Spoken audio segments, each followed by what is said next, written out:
Here is another one of those tips that might need a little more thought when installing a clean out. And that would be as to whether or not you're going to put it above the sanitary tee or below it. And when it comes to a sink, I don't think it's really going to matter that much because you can always take the sink trap arm apart and run a snake through here. And of course, that's the benefit that I would be referring to if you put it above the tee.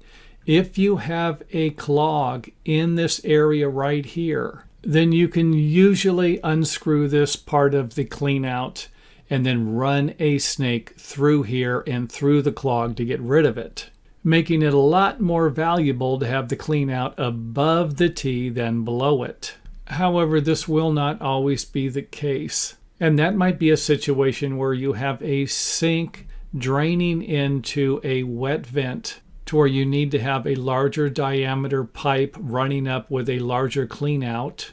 And I'm not saying you can't add another clean out, it just might not be necessary as long as you can take the sink apart. You can take the sink trap arm apart to clean out any clogs that would be in this area right here. And of course, another thought of mine I'm always thinking about when installing a clean out is what's going to happen to the area where the flooring is. When somebody unscrews this fitting right here and then water drains out onto it. Carpeting, wood flooring, this could be a problem. And I'm not about to suggest that you don't install the clean out, especially if it's required by your local building codes. However, if you have a situation where you have a wood framed floor and a crawl space underneath, then it might not be a bad idea to put the clean out fitting in the crawl space area, even if it's going to be below a T-fitting or another fitting that could get clogged.